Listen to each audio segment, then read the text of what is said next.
ಓಂ ನಮೋ ಭಗವತೆ ವಾಸುದೇವಾಯ. ಎಲ್ರಿಗೂ ನಮಸ್ತೆ. ಇವತ್ತು ವಾಸುದೇವ ಆಸ್ಟ್ರೋ ಗೋಲ್ಡ್ ಯೂಟ್ಯೂಬ್ ಚಾನೆಲ್ಗೆ ನಿಮಗೆಲ್ಲ ಸ್ವಾಗತ. ಇವತ್ತಿನ ವಿಚಾರ ಏನಪ್ಪ ಅಂದರೆ ಚಂದ್ರಗ್ರಹ. ಎಷ್ಟೊಂದು ಜನ ಚಂದ್ರಗ್ರಹದ ಬಗ್ಗೆ ಅಷ್ಟು ಮಾಹಿತಿ ಇರಲ್ಲ. ಏನಕ್ಕೆ ಅಂದರೆ ನಮಗೆಲ್ಲ ಯಾವುದಾದ್ರು ಒಂದು ವಿಚಾರಕ್ಕೆ, ಒಂದು ಮದುವೆ ವಿಚಾರಕ್ಕೆ, ಒಂದು ಮಕ್ಕಳು ವಿಚಾರಕ್ಕೆ ಈ ಕುಜದೋಷದ ಬಗ್ಗೆ ತುಂಬ ತಿಳ್ಕೊಂಡಿರ್ತೀವಿ. ಮಕ್ಕಳಾಗಿಲ್ಲ ಅಂದರೆ ಈ ರಾಹು ಕೇತುಗಳ ಬಗ್ಗೆ ತುಂಬ ತಿಳ್ಕೊಂಡಿರ್ತೀವಿ. ಏನಾದ್ರು ಅಭಿವೃದ್ಧಿ ಆಗಿಲ್ಲ ಅಂದರೆ ಸಾಡೆ ಸಾತಿ ಆಗ್ತಿದೆ ಅಂತ ಬರೀ ನಾವು ರಾಹು ಕೇತು ಮತ್ತೆ ಕುಜನ್ ಬಗ್ಗೆ ತುಂಬಾ ಇನ್ಫಾರ್ಮೇಶನ್ಸ್ ಕಲೆಕ್ಟ್ ಮಾಡ್ಕೊಂಡಿರ್ತೀವಿ. ಆದ್ರೆ ಚಂದ್ರನ ಗ್ರಹದ ಬಗ್ಗೆ ಇನ್ಫಾರ್ಮೇಶನ್ಸ್ ತಗೊಂಡಿರಲ್ಲ. ನಿಮ್ಗೆ ಶನಿ ಗ್ರಹ ಆಗಿರ್ಬೋದು, ರಾಹು ಕೇತು ಕುಜ ಅವರೆಲ್ಲ ಡೈರೆಕ್ಟ್ ಪ್ಲಾನೆಟ್ಸ್. ನಿಮ್ಗೆ ಏನಾದ್ರು ಸಮಸ್ಯೆ ಕೊಡ್ತೀನಿ ಅಂದ್ರೆ ಡೈರೆಕ್ಟ್ ಆಗಿ ಕೊಡುತ್ತೆ. ಚಂದ್ರಗ್ರಹ ಹಂಗಲ್ಲ, ನಿಮ್ಮ ಲೈಫ್ನ ಇಮಿಡಿಯೇಟ್ ಸ್ಟಾಪ್ ಮಾಡುತ್ತೆ. ಈ ಜೀವನನೇ ಬೇಡ, ನಮ್ಮ ಮನಸ್ಸಿನ ಮೇಲೆ ಪ್ರಭಾವ ಬೀರುವಂತದ್ದೇ ಗ್ರಹ ಬಂದು ಚಂದ್ರ.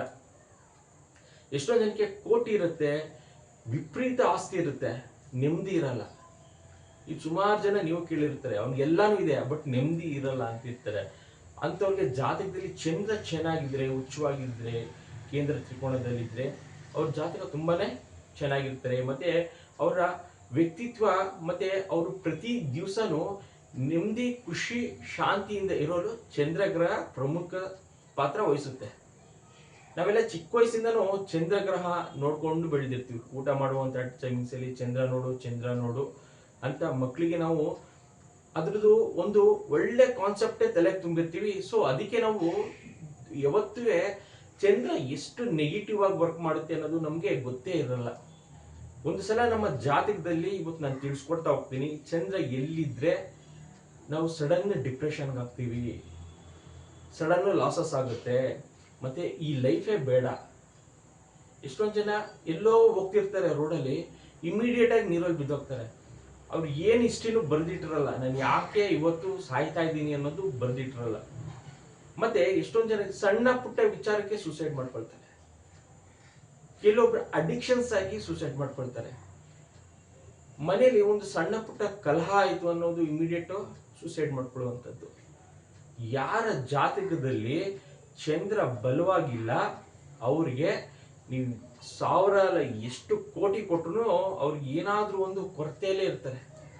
ಏನೋ ಯೋಚನೆ ಮಾಡ್ತಿರ್ತಾರೆ, ಏನೋ ಕಳ್ಕೊಂಡಿದ್ದೀನಿ ಲೈಫಲ್ಲಿ, ಏನೋ ಕಳ್ಕೊಂಡಿದ್ದೀನಿ, ಮನ್ಸಿಗೆ ನೆಮ್ಮದಿನೇ ಇರಲ್ಲ.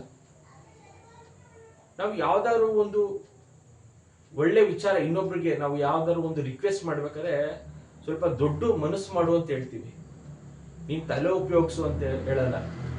ಏನಕ್ಕೆ ಅಂದ್ರೆ ನಮ್ಮ ಜ್ಞಾನವನ್ನ, ತಲೆವನ್ನ ನಾವು ಗುರು ಮತ್ತೆ ಬುಧಗೆ ಕೊಟ್ಟಿರ್ತೀವಿ. ಜ್ಞಾನಕ್ಕೆ ಗುರುಕಾರಕ ಆಗಿರುತ್ತೆ, ಬುದ್ಧಿಗೆ ಬುಧಕಾರಕ ಆಗಿರುತ್ತೆ. ಇದ್ಯಾವುದಕ್ಕೂ ನಾವು ಹೇಳಲ್ಲ ಬುದ್ಧನ್ಗಾಗ್ಲಿ ಗುರುಗಾಗ್ಲಿ, ನೀನ್ ಮನ್ಸು ಸ್ವಲ್ಪ ಮಾಡಪ್ಪ, ಮನ್ಸು ಮಾಡಿದ್ರೆ ಆಗುತ್ತೆ ಅಂತ ಕೆಲಸ ಅಂತ ಹೇಳ್ತೀವಿ. ಏನಕ್ಕೆ ಅಂದ್ರೆ ಚಂದ್ರ ಮನ್ಸು ಮಾಡಿದ್ರೆ ನೀವ್ ಏನಾದ್ರೂ ಜೀವನದಲ್ಲಿ ಸಾಧನೆ ಮಾಡ್ತೀರಾ. ಅದೇ ಚಂದ್ರ ಏನಾದ್ರೂ ನೆಗೆಟಿವ್ ಹೌಸಸ್ ಅಲ್ಲಿ ಇದ್ರೆ, ನಿಮ್ಮ ಲಗ್ನಾಂಶದಿಂದ ಏನಾದ್ರೂ ದುಸ್ಥಾನ ಅಂತ ನಾವು ಕರೆಯೋದಾದ್ರೆ 8ನೇ ಮನೆ ಮತ್ತು 12ನೇ ಮನೆಗಳಿದ್ರೆ, ಅದು ನೀವು ಏನೇ ಮಾಡಿದ್ರು ಅದು ನಿಮ್ಮ ಜೀವನಗಳಲ್ಲಿ ಅಭಿವೃದ್ಧಿ ನೀವು ಆಗ್ತಿರಲ್ಲ. ಮೇನ್ ಆಗಿ ಮಾನಸಿಕ ಹಿಂಸೆ ಕೊರಗಲ್ಲೇ ನೀವು ಕೊರಗ್ತಾ ಇರ್ತೀರ. ಚಂದ್ರಗ್ರಹದಲ್ಲಿ ನಾವು ಉಪಯೋಗಗಳು ನೋಡಿದ್ರೆ, ನೀವು ಯಾವ್ದಾದ್ರು ಒಂದು ಗಜಕೇಸರ ಯೋಗ ಆಗಿರ್ಬೋದು, ಅಮಲ ಯೋಗ ಆಗಿರ್ಬೋದು, ಎಲ್ಲ ನಿಮ್ಗೆ ಚಂದ್ರನಿಂದನೇ ಅದು ಲಭಿಸುವಂಥದ್ದು. ನಿಮ್ಗೆ ಗಜಕೇಸರಿ ಯೋಗ ಬೇಕಾ, ಗುರು ಮತ್ತೆ ಚಂದ್ರನಿಂದ ಆಗುತ್ತೆ. ಅಮಲ ಯೋಗ ಗುರು, ಚಂದ್ರ ಮತ್ತೆ ಬುಧನಿಂದ ಆಗುವಂಥದ್ದು. ಬುಧಾದಿತ್ಯ ಯೋಗ ಕೂಡ ಅದೇನೆ. ಈ ಗ್ರಹಗಳು ನಮ್ಗೆ ಚಂದ್ರನಿಂದ ಎಲ್ಲ ಲಾಭವನ್ನು ನಾವು ಪಡ್ಕೊಳ್ತೀವಿ. ಅದೇ ರೀತಿ ಅದೇನಾದ್ರೂ ನಮ್ಮ ಜಾತಕದಲ್ಲಿ ದಶಾಭುಕ್ತಿಗಳಲ್ಲಿ 8ನೇ ಮನೆ ಬಂದಾಗ ನಮ್ಗೆ ಆ ಲೈಫ್ನ ಇಮಿಡಿಯೇಟ್ ಸ್ಟಾಪ್ ಮಾಡ್ಕೊಳ್ತೇವೆ.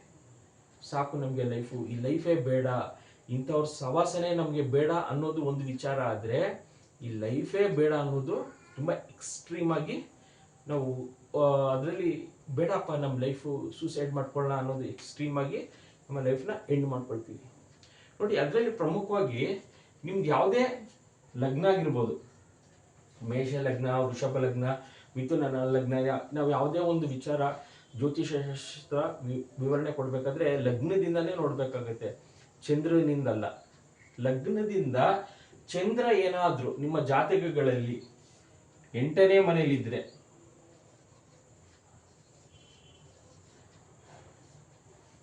ನೋಡಿ, ಜಾತಕದಲ್ಲಿ 8ನೇ ಮನೆ ವೃಷಭದಲ್ಲಿ ಚಂದ್ರ ಉಚ್ಚ. ನಾನು ಸುಮ್ಮನೆ ಉದಾಹರಣೆಗೆ ಬರಿತಾ ಇದ್ದೀನಿ. ವೃಷಭದಲ್ಲಿ ಚಂದ್ರ ಉಚ್ಚ, ಉದಾಹರಣೆಗೆ ವೃಶ್ಚಿಕದಲ್ಲಿ ಚಂದ್ರ ಇದ್ದಾನೆ ಅಂತ ಅನ್ಕೊಳ್ಳಿ ನಿಮ್ಮ ಜಾತಕದಲ್ಲಿ. ಮುಂದೇನೂ ಯಾವುದು ಗ್ರಹ ಇಲ್ಲ, ಹಿಂದೆನೂ ಯಾವುದು ಗ್ರಹ ಇಲ್ಲ, ಮತ್ತೆ ವೃಷಭದಿಂದನೂ ಯಾವುದು ಗ್ರಹ ವೀಕ್ಷಣೆ ಇಲ್ಲ ಅಂದಾಗ ಇಂಥ ವ್ಯಕ್ತಿಗಳು ಸ್ವಲ್ಪ ಡಿಪ್ರೆಷನ್ಗೆ ಒಳಗಾಗುವಂಥದ್ದು ಜಾಸ್ತಿ. ನಾವು ಇದನ್ನ ಕೇಮ ಧ್ರುವ ಯೋಗ ಅಂತ ಕರಿತೀವಿ. ಈ ಯೋಗಗಳು ಬಂದಾಗ ಆ ಮನುಷ್ಯ ಅವನ ಜೀವನವನ್ನೇ ಸಾಕಪ್ಪ, ಅವ್ರು ಏನೇ ಮಾಡ್ತಾ ಇರಲಿ ಒಂದು ಒಂದು ಸಣ್ಣ ವಿಚಾರಕ್ಕೂ ದೊಡ್ಡದಾಗಿ ರಿಯಾಕ್ಟ್ ಮಾಡುವಂಥದ್ದು. ಎಷ್ಟೊಂದು ಜನ ಮನೆಗಳಲ್ಲಿ ಹೇಳ್ತಾರೆ, ಇಲಿ ಹೋದ್ರೆ ಹುಲಿ ಆಡ್ದಂಗೆ ಆಡ್ತಾನೆ ಅಂತ. ಅಂದ್ರೆ ಸಣ್ಣ ವಿಚಾರನ ದೊಡ್ಡದಾಗಿ ಬಿಂಬಿಸುವಂಥದ್ದು. ಇಂಥವ್ರ ಜೊತೆಲಿ ನಾವು ಇರಬೇಕಾದ್ರೆ ಮನೆಯಲ್ಲಿ ಒಬ್ಬ ವ್ಯಕ್ತಿ ಈ ಇಂಥ ಜಾತಕದಲ್ಲಿ ಇದ್ರೆ ಅವ್ರನ್ನ ಪರ್ಟಿಕ್ಯುಲರ್ ಆಗಿ ಆ ದಶ ಮುಗಿಯವರೆಗೂ, ಕೆಲವೊಂದ್ಸಲ ಈ ಚಂದ್ರ ದಶನೇ ಬಂದಿಲ್ಲ ಅಂದ್ರೆ ಸ್ವಲ್ಪ ಈ ದಶಾ ಭುಕ್ತಿಗಳು ಬಂದಾಗ ಸ್ವಲ್ಪ ಸಮಸ್ಯೆ ಇದ್ದೇ ಇರುತ್ತೆ. ಅದೇ ಅವ್ರಿಗೇನಾದ್ರೂ ದಶದಲ್ಲೇನೆ ಚಂದ್ರ ಬಂದು ಅಲ್ಲಿ ಪ್ಲಾನೆಟ್ ಅಲ್ಲಿ ಕಾಂಬಿನೇಷನ್ ಅಲ್ಲಿ ಏನಾದ್ರು 8, ಮತ್ತೆ ಕಾಂಬಿನೇಷನ್ ಅಲ್ಲಿ ಅದು ಯಾವುದೇ ತಗೊಂಡಿರ್ಲಿ, 12 ತಗೊಂಡಿರ್ಲಿ, 11 ತಗೊಂಡಿರ್ಲಿ, ಮತ್ತೆ ನಕ್ಷತ್ರದಲ್ಲೂ ಏನಾದ್ರೂ 8ನೇ ಮನೆ, ಸಬ್ಲಾಡಲ್ಲೂ 8ನೇ ಮನೆ ಬಂದ್ರೆ ತುಂಬಾ ಸಮಸ್ಯೆಗೆ ಒಳಗಾಗ್ತಾರೆ. ಇದ್ರ ಜೊತೆ ಕಾಂಬಿನೇಷನ್ಸ್ ಏನಾದ್ರು ನಾವು 11ನೇ ಮನೆ ಬಂದ್ರೆ, ಅಥವಾ ಏನಾದ್ರು 11ನೇ ಮನೆ ಬಂದ್ರೆ, ಇದೆಲ್ಲ ಈ 8, 11 ಅನ್ನೋದು ಬಂದ್ರೆ ಪಿತ್ರಾಜಿತ ಬರುತ್ತೆ ಕಾಂಬಿನೇಷನ್ಸ್ ಅಲ್ಲಿ. ನಿಮ್ಗೆ ಕೆಲವೊಂದು ಯಾವ್ದೋ ಒಂದು ಕೋರ್ಟ್ ಕೇಸ್ ಹಾಕೊಂಡಿರ್ತೀರ, ಅದೆಲ್ಲ ಬರೋದು ಲಾಭನೂ ಇರುತ್ತೆ. ಕಾಂಬಿನೇಷನ್ ಅಲ್ಲಿ ಏನಾದ್ರು 12ನೇ ಮನೆ ಜೊತೆ 12ನೇ ಮನೆ ಬಂದ್ಬಿಟ್ರೆ ಎಲ್ಲ ಲಾಸ್ ಆಗ್ತಾ ಇರುತ್ತೆ. ಅದ್ರಲ್ಲೂ ಅವ್ರಿಗೆ ಏನಾದ್ರು ಈ ಯೋಗಗಳು ಇದ್ಬಿಟ್ರೆ, ಈ ಕೇಮಾದ್ರುಮ ಯೋಗ ಇದ್ರೂ ಫುಲ್ಲು ಲಾಸ್ ಮಾಡ್ಕೊಳ್ಳುವಂಥದ್ದು, ಪ್ರತಿಯೊಂದು ವಿಚಾರಕ್ಕೂ ಅವರು ಡಿಪ್ರೆಸ್ ಆಗುವಂಥದ್ದು ಇದು ಆಗ್ತಾ ಇರುತ್ತೆ. ನಾವು ಚಂದ್ರನ ನಾವು ಗೋರ್ಮೆಂಟ್ ನೌಕರಿಗೂ ನೋಡ್ತೀವಿ. ನಿಮ್ಗೆ ಏನಾದ್ರು ಗೋರ್ಮೆಂಟ್ ನೌಕರಿ ಸಿಗ್ಬೇಕು ಅಂದ್ರೆ ಚಂದ್ರಗ್ರಹ ಪ್ರಬಲವಾಗಿರ್ಬೇಕು. ಚಂದ್ರಗ್ರಹ ಅವನ ರಾಶಿಲೇ ಇದ್ರೆ, ಕರ್ಕಾಟಕ ರಾಶಿ ಅವನ ಮನೆ, ಅವನ ರಾಶಿಲೇ ಚಂದ್ರ ಇದ್ರೆ ನಿಮ್ಗೆ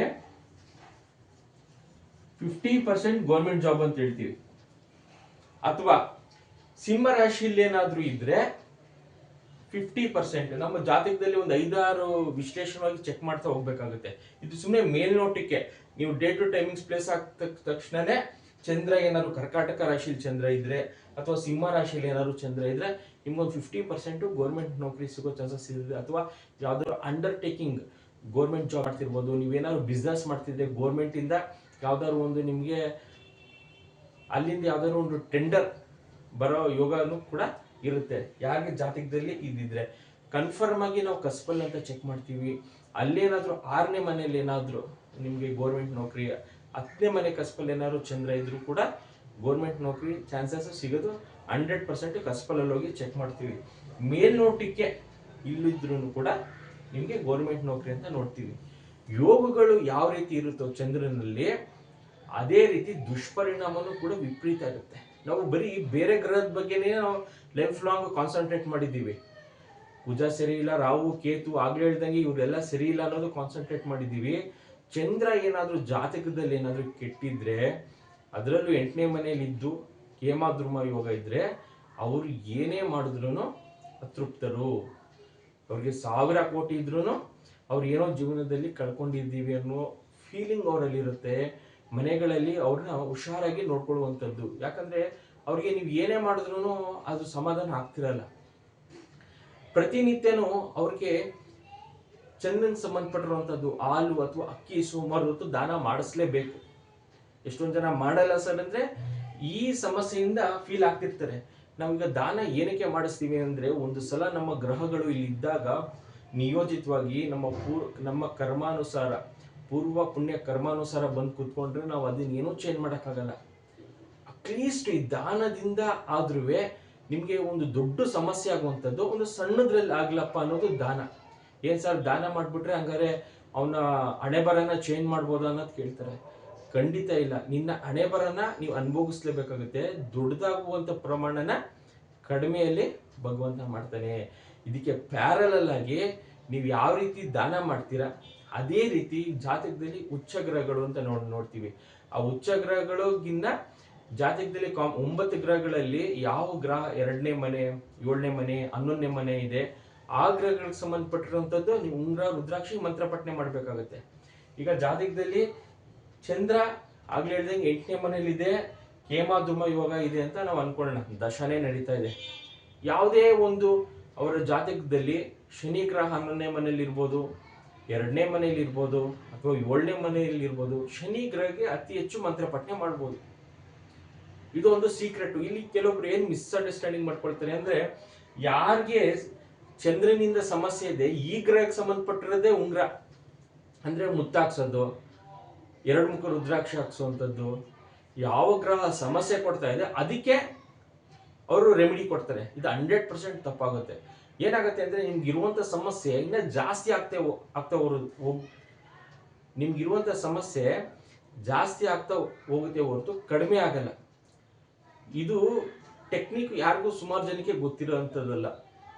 ಸಮಸ್ಯೆ ಇರುವಂತ ಗ್ರಹಗಳಿಗೇನೆ ಅದಕ್ಕೆ ಮಂತ್ರ ಪಠನೆ ಮಾಡೋದು, ಅದಕ್ಕೆ ಉಂಗ್ರ, ಅದಕ್ಕೆ ರುದ್ರಾಕ್ಷಿ, ಅದಿನ್ನ ಸಮಸ್ಯೆ ಜಾಸ್ತಿ ಆಗ್ತಾ ಹೋಗುತ್ತೆ. ಸಮಸ್ಯೆ ಇರುವಂತ ಗ್ರಹಗಳಿಗೆ ಯಾವತ್ತು ದಾನ ಮಾಡಬೇಕಾಗುತ್ತೆ.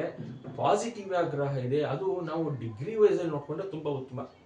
ನಾನು ಇಷ್ಟೊತ್ತು ಹೇಳ್ದೆ 8ನೇ ಮನೆಯಲ್ಲಿ ಇದೆ ಅಂತ, ಏನಾದ್ರೂ ಡಿಗ್ರಿ ವೈಸ್ ಅಲ್ಲಿ ಅದೇನಾದ್ರೂ ತುಲಾ ರಾಶಿಗೋ ಧನು ರಾಶಿಗೋ ಹೋದ್ರೆ ಎಕ್ಸಲೆಂಟ್ ಆಗಿರುತ್ತೆ. ಎಕ್ಸಲೆಂಟ್. ಯಾಕಂದ್ರೆ ಮೇಷದಿಂದ ತುಲಾ ರಾಶಿ 7ನೇ ಮನೆ ಆಗುತ್ತೆ, ಧನು ರಾಶಿ 9ನೇ ಮನೆ ಆಗ್ಬಿಡುತ್ತೆ. ಎಕ್ಸಲೆಂಟ್. ಅವ್ರಿಗೆ ಎಲ್ಲ ಚಂದ್ರನಿಂದ ಎಲ್ಲಾ ತರನು ಬೆನಿಫಿಟ್ ಸಿಗ್ತಾ ಹೋಗುತ್ತೆ. ಸಾಮಾನ್ಯವಾಗಿ ಎಷ್ಟೊಂದು ಜನ ಇಲ್ಲೂ ಕನ್ಫ್ಯೂಷನ್ ಮಾಡ್ಕೊಳ್ತಾರೆ. ಅವರು ಡೇ ಟು ಟೈಮಿಂಗ್ಸ್ ಪ್ಲೇಸ್ ಆಗ್ತಾಗ ಚಂದ್ರ 8ನೇ ಮನೆಯಲ್ಲಿ ಇರುತ್ತೆ, ಹಿಂದೆ ಮುಂದೆ ಯಾವ್ದು ಗ್ರಹ ಇರಲ್ಲ, ವೀಕ್ಷಣೆ ಇರಲ್ಲ. ಸರ್ ನನಗೆ ಕೇಮದ್ರುಮ ಯೋಗ ಇದೆಯಾ, ಆ ರೀತಿಯನ್ನು ಇಲ್ವಲ್ಲ ಅಂತ ಅನ್ಕೊಂಡಿರ್ತಾರೆ. ಡೆಪ್ತ್ ಅಲ್ಲಿ ಡಿಗ್ರಿ ವೈಸ್ ಅಲ್ಲಿ ಚೆಕ್ ಮಾಡಿದಾಗ ಅದು 100% ಇದೆಯೇ ಇಲ್ವೋ ಅಂತ ನಿಖರವಾಗಿ ನೋಡ್ಬೇಕಾಗುತ್ತೆ. ಅದೇನಾದ್ರು 7ನೇ ಮನೆಗೆ ಹೋದ್ರೆ ಅದೇ ನಿಮ್ಗೆ ಮದುವೆ ಭಾಗ್ಯ ಕೊಡುವಂಥದ್ದು, ನಿಮ್ಗೆ ಬಿಸ್ನೆಸ್ ಅಟ್ರಾಕ್ಟ್ ಮಾಡುವಂಥದ್ದು ಎಲ್ಲ ಚಂದ್ರಗ್ರಹಣ ಆಗಿರುತ್ತೆ. ಆಗ ನೀವು ದಾನ ಮಾಡೋ ಅವಶ್ಯಕತೆನೇ ಇಲ್ಲ, ಮಂತ್ರ ಪಠನೆ ಮಾಡಬೇಕಾಗುತ್ತೆ. ಅದೇನಾದ್ರು 9ನೇ ಮನೆಗೆ ಹೋಗಿದ್ರೆ ನಿಮ್ಮ ಲೈಫಲ್ಲಿ ಟರ್ನಿಂಗ್ ಪಾಯಿಂಟ್, ಲಕ್, ಯಾರು ಬಂದು ನಿಮ್ಗೆ ಹೆಲ್ಪ್ ಮಾಡುವಂಥದ್ದು ಆ ದಶೆ ನಡೆದಾಗ ನೀವು ಅಭಿವೃದ್ಧಿ ಆಗ್ತಾ ಹೋಗ್ತೀರಾ. ಇದು ಜ್ಯೋತಿಷ್ಯ ಶಾಸ್ತ್ರದಲ್ಲಿ ನಾವು ನೋಡ್ಬೇಕಾಗಿರುವಂತ ಅಂಶಗಳು. ಆ ಗ್ರಹಗಳು ಎಲ್ಲಿದೆ, ನಮ್ಗೆ ದಶ ಯಾವ್ದು ನಡೀತಾ ಇದೆ, ಮತ್ತೆ ನಮ್ಗೆ ಆ ಸಮಸ್ಯೆ ಇದೆಯಾ. ಎಷ್ಟೊಂದು ಜನ ಈ ಡಿಗ್ರಿ ವೈಸ್ ಅಲ್ಲಿ ತಿಳ್ಕೊಳ್ದೇನೆ ಕನ್ಫ್ಯೂಷನ್ ತುಂಬಾ ಜನ ಮಾಡ್ಕೊಳ್ತಾರೆ. 7ನೇ ಮನೆಯಲ್ಲಿ ಇದೆ ಸರ್ ಅಂತ ಎಷ್ಟೊಂದು ಜನ ಉಂಗ್ರ ರುದ್ರಾಕ್ಷಿ ಮಂತ್ರ ಪಠನೆ ಮಾಡ್ತಾರೆ. ಪಾಪ ಅದೇನಾಗಿರುತ್ತೆ ಅಂದ್ರೆ 6ನೇ ಮನೆಗೆ ಹೊಂಟೋಗಿರುತ್ತೆ ಡಿಗ್ರಿ ವೈಸ್ ಅಲ್ಲಿ. ಅವ್ನು ಹೇಳಿರುವಂತದ್ದು ಮಂತ್ರ ಆಗ್ಲಿ, ಉಂಗ್ರ ಹಾಕೊಂಡಿರುವಂತದ್ದು, ರುದ್ರಾಕ್ಷಿ ಎಲ್ಲ ನೆಗೆಟಿವ್ ಆಗಿ ವರ್ಕ್ ಮಾಡ್ತಾ ಇರುತ್ತೆ. ಇದು ಎಷ್ಟೊಂದು ಜನಕ್ಕೆ ತಿಳುವಳಿಕೆ ಇರಲ್ಲ. ಅದನ್ನ ತಿಳುವಳಿಕೆ ಬರುವಷ್ಟರಲ್ಲಿ ಎಷ್ಟೊಂದು 3-4 ವರ್ಷ 5 ವರ್ಷ ಕಳೆದೇ ಹೋಗಿರುತ್ತೆ. ಎಷ್ಟೊಂದು ಹೋಮ ಮಾಡಿಸಿರ್ತಾರೆ. ಯಾಕೆಂದ್ರೆ ಅವರು ಡೈಲಿ ನೆಗೆಟಿವ್ ಹೊಸಸೆ ಆಗ್ತಾರೆ. ಆ ಗ್ರಹಕ್ಕೆ ಸಂಬಂಧ ನೆಗೆಟಿವ್ ಇರುವಂತ ಗ್ರಹಗಳಿಗೆ ಮಂತ್ರ ಪಠನೆ ಮಾಡ್ತಿರ್ತಾರೆ. ನೀವು ಕೇಳ್ಬೋದು, ಸರ್ ಗ್ರಹಗಳಿಗೆ ನಾವು ಮಂತ್ರ ಪಠನೆ ಮಾಡಿದ್ರೆ ಒಳ್ಳೇದೇ ಆಗ್ಬೇಕಲ್ಲ ಅಂತ. ಈ 9 ಗ್ರಹಗಳಲ್ಲಿ ನಿಮ್ಗೆ ಪಾಸಿಟಿವ್ ಇರೋ ಗ್ರಹಗಳಿಗೆ ನೀವು ಮಂತ್ರ ಪಠನೆ ಮಾಡ್ಬೇಕಾಗುತ್ತೆ.